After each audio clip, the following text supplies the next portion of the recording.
Welcome to the Character Factory, where we take fictional characters and build them in Pathfinder 1E.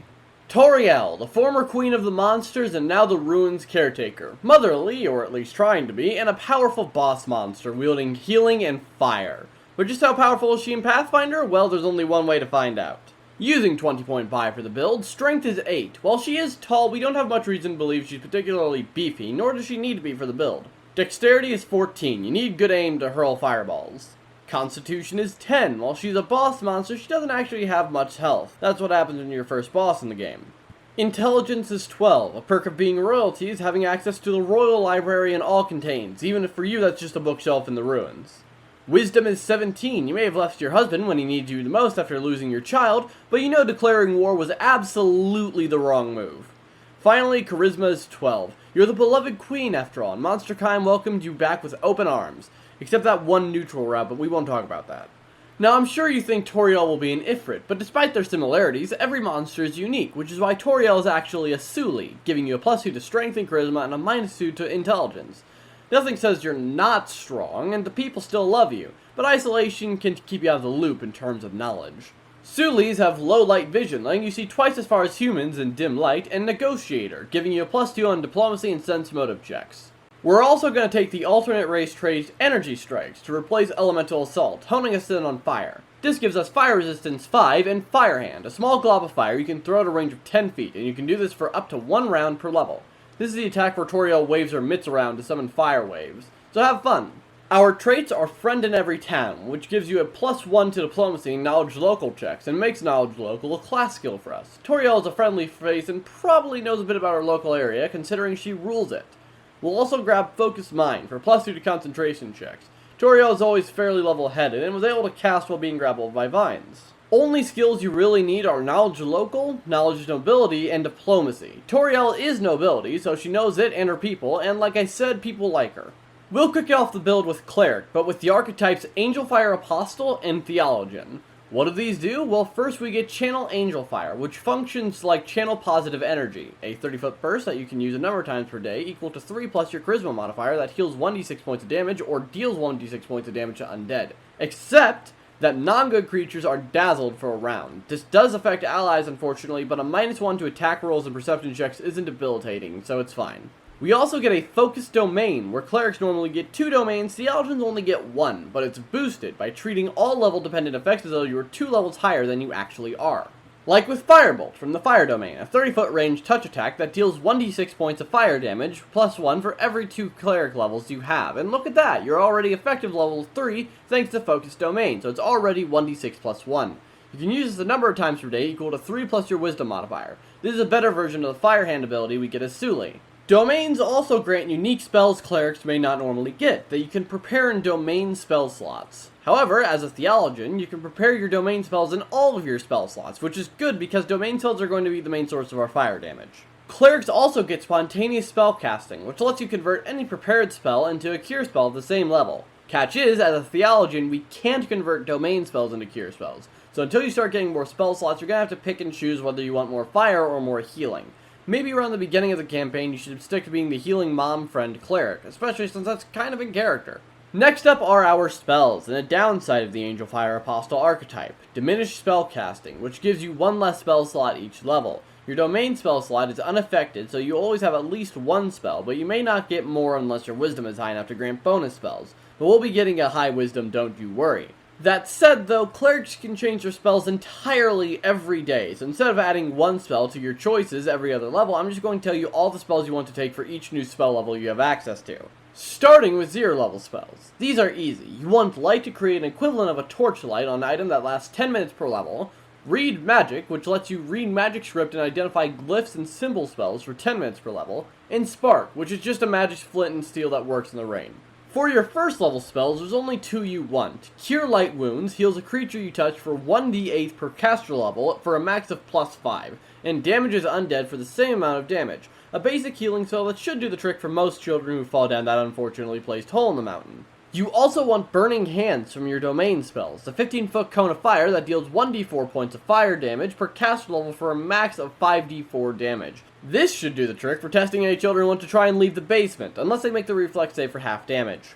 Finally, this level we get our feats. Selective channeling allows you to exclude a number of creatures equal to your charisma modifier from channel angel fire, mainly to avoid healing enemies, but also for us to avoid dazzling anyone who doesn't need healing. Angel Fire Apostle also gives us a bonus feat in the form of extra channel, giving you 2 more uses of channel energy per day. Helpful for healing, and very helpful for the things we can do with channeling later. At second level of Cleric, you just get more 0 level and first level spell slots, so fill them how you please. At third level, Channel Angel Fire increases to 2d6. You also get second level spells now, like Cure Moderate Wounds, which heals 2d8 plus 1 per caster level for a max of plus 10. Pretty simple upgrade to Cure Light. You also get your next domain spell, Produce Flame, which works mostly the same as Firebolt and Firehand. 1d6 plus caster level and fire damage to a max of plus 5 that you can use as a melee touch attack or a 120-foot range touch attack. And you have a number of uses of this attack equal to your caster level. Toriel doesn't deal a lot of damage, but she does have a lot of attacks, which means you have a lot of attacks.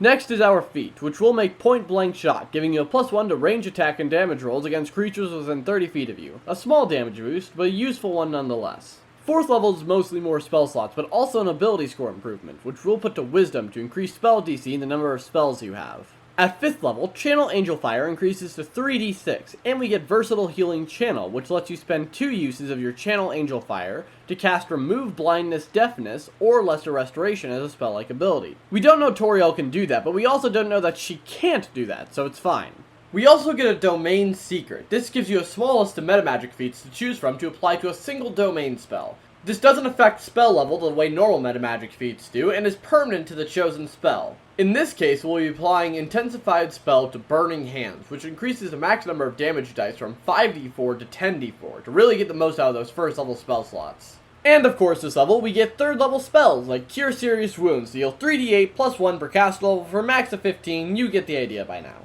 More importantly, our domain spell is Fireball, which deals 1d6 fire damage per caster level for a max of 10d6, with a reflex saving throw for half damage. It's the meme spell, you know what it does. We also get our next feat this level, and we'll take Spell Focus Evocation to increase the DC of all evocation spells by 1, making your fire that much harder to avoid. At 6th level, we gain Fire Resistance 10 from the Fire Domain. Keep in mind this does not stack with your Suli Fire Resistance, meaning you're going from 5 to 10, not 5 to 15. We also get more spell slots this level, so decide if you want more Cure Spells or Fireballs, but we both know the answer to that. At 7th level, Channel Angel Fire increases to 4d6, and we get a new use of Versatile Healing Channel. Now, in addition to the spells from before, we can also choose Remove Disease or Remove Paralysis. Why didn't Toriel use this on Kara? Well, she probably did, but remember it was poison, not disease, so it wouldn't work. We now get 4th level spells, like Healing Flame, which is a 10-foot burst of fire that heals the good and harms the evil, for 1d8 points per 2 caster level, rolls for a max of 5d8, reflex saving throw for half. When dealing damage, half of the damage is fire and the other half is divine light that isn't affected by fire resistance. Neutral enemies take half damage and neutral allies only heal half of the roll. Next is Cure Critical Wounds, 48 plus caster level of healing, best cured spell on the market.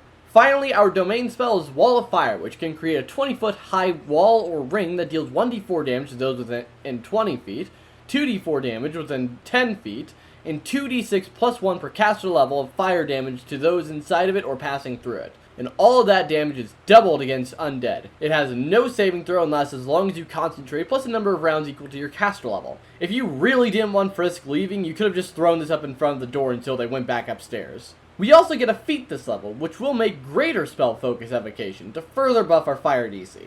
8th level is mostly just more spell slots, but we also get the next ability score improvement, which we'll again put to Wisdom to boost that as high as we can. At 9th level, Channel Angel Fire increases to 5d6, and we get our next Versatile Healing Channel spell, Neutralize Poison. Why wasn't this used on Kara? Toriel didn't know it was poison, so she just kept trying to remove disease. Yeah, that's it. Anyway, we also get Cleansing Flames. Anytime you cast a healing sub-school spell, not just cure spells, you can use a charge of Channel Angel Fire to release a blast of fire as a swift action. You create a 10-foot cube per level of the spell used, at least one of which needs to be adjacent to you, that deals 1d4 damage per spell level. Like Healing Flames, half of the damage is fire and the other half is raw divine might to slip around fire resistance. Each of these cubes lasts for 1 round, and those caught by it can make a reflex saving throw for half the DC equal to the spell's DC, not your channel's DC. You can do this a number of times per day equal to your charisma modifier. So now you can heal the child while harming the flower. Next up are spells, starting with Breath of Life. This heals 5d8 plus your caster level, and can revive creatures that died within a round. Cleanse is a healing spell that heals 4d8 plus caster level, removes ability damage, blinded, confused, dazzled, deafened, diseased, exhausted, fatigued, nauseated, poisoned, and sickened conditions, and works as break enchantment against spells that the heal spell can remove. Gotta make sure you stay alive or you can't protect the child. Flame Strike creates a column of fire 10 feet wide and 40 feet high that deals 1d6 per caster level for a max of 15d6. It deals half fire and half divine power, and creatures caught in it can make a reflex save for half damage. Toriel has an attack that fills the sides of the screen with fire. This is that. Next is Mass Cure Light Wounds, which works the same as Cure Light Wounds, but reaches a number of creatures equal to your caster level. Finally, Fire Shield. This covers you in fire, and any creature striking you with a melee attack takes 1d6 plus caster level for a max of 15, in either cold or fire damage, your choice, although fire is in character. If you choose cold, you take half damage from fire attacks, no damage on a successful saving throw, and if you choose fire, it's the same for cold damage. Finally, this level we get a feat. Burning Amplification lets you choose to take a -1 on attack rolls or lower the DC of your fire spells by 1, to make anyone still affected by the spell catch fire. Creatures make a reflex saving throw to put out the fire, but the DC is equal to your spell DC instead of the standard 15. At 10th level, our fire resistance increases again to 20 total, and we get another domain secret. We're going to grab Intensified Spell again, and this time apply it to Fireball, increasing its cap from 10d6 to 15d6, because Fireball. We also get more spell slots, so have fun with those. At 11th level, Channel Angel Fire increases to 6d6, and our next versatile healing channel is Breath of Life. I already explained the spell, so have fun using it more. Next is our 6th level spells. Start with Heal. This heals 10 points per caster level to a max of 150 points of damage, and clears all the same effects Cleanse does, for them super heals. Next, of course, is Mass Cure Moderate Wounds, which is just an upgrade from Mass Cure Light. Finally, our domain spell is Fire Seeds. You can choose to turn 4 acorns or 8 hollyberries into explosives. The acorns have a number of d4s equal to your caster level to split between them. A single acorn at most can deal 10d4 damage, but other than that you can split them up however you choose. Any creature adjacent to the explosion takes 1 point of fire damage equal to the number of dice the acorn dealt.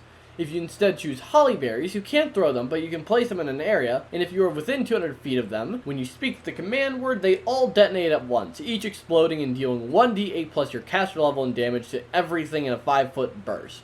You can either go in loud or set up traps. The choice is yours. Next up is our feat. Selective Spell makes spells use 1 higher spell slot than normal, but lets you exclude a number of creatures equal to your Wisdom Fire from area of effects, like Fireball, so you don't have to worry about hitting your friends when you throw one into a crowd. At 12th level, you get more spell slots, but also an ability score improvement, which, you guessed it, goes to Wisdom for higher DC and even more spell slots, and, thanks to Selective Spell, a total of 5 creatures you can keep safe from your area spells. At 13th level, Channel Angel Fire increases to 8d6, and our new versatile channel healing spell is Heal, for when a regular channel just isn't enough. You also get 7th level spells like Regenerate, which makes lost limbs regrow and heals the creature for 4d8 plus caster level, and removes non-lethal damage, exhaustion, and fatigue. You get Mass Cure Serious Wounds for general healing, and your domain spell is Elemental Body 4, specifically for fire. This lets you turn into a huge or smaller fire elemental, with scaling bonuses to your dexterity, constitution, and natural armor. It's not entirely in character to turn into a massive fire monster, but, well, you do have it. It'd be a shame not to make use of it, right? Finally, your feat this level, Channel Ray, turns your Channel Angel Fire into a concentrated ray that heals for the same amount as normal, if you really need to heal one specific person, or there's too many enemies to use Selective Channel on. 14th level is just more spell slots, but at 15th level, Channel Angel Fire increases to 8d6, and now you can use Regenerate with your versatile channel healing. You also get your next domain secret. We'll take Focus Spell and apply it to Incendiary Cloud, and we'll get into what each of those do shortly. Our 8th level spells start with Firestorm, which lets you create a number of 10-foot cubes equal to your level that each deal 1d6 damage per caster level, except to plants and plant creatures you choose to exclude for some reason. But don't worry, you can still choose to hit Flowey with it. Creatures that fail their reflex save catch fire and take another 46 damage each round until they spend a full round action making a DC 20 reflex saving throw to extinguish the fire. Next is Mass Cure Critical Wounds, you know what that does, and your domain spell is Incendiary Cloud, which creates a 20-foot radius cloud of smoke and embers that deals 6d6 damage to any creature inside, or a reflex save of that for half. The Focus Spell Domain Secret increases the DC of that reflex saving throw by +2 for one specific creature you choose when you cast a spell, like if there's a boss you really need to deal with. Finally, our feat this level is Channel Surge. By spending 2 uses of Channel Angel Fire, you can increase the amount of damage healed by 50%, and at these levels, more healing is always going to be useful. 16th level is just more spell slots, and your next ability score improvement. Put it to Wisdom to prepare for one final boost later. At 17th level, Channel Angel Fire increases to 9d6, and our versatile channel healing spell is Restoration, with the exception of not being able to remove negative levels. Our spells finally reach 9th level, and there's only 2 we need. Mass Heal is all the goodness of heal, but removes the caster level cap for what can be healed, and can affect a number of creatures equal to your caster level.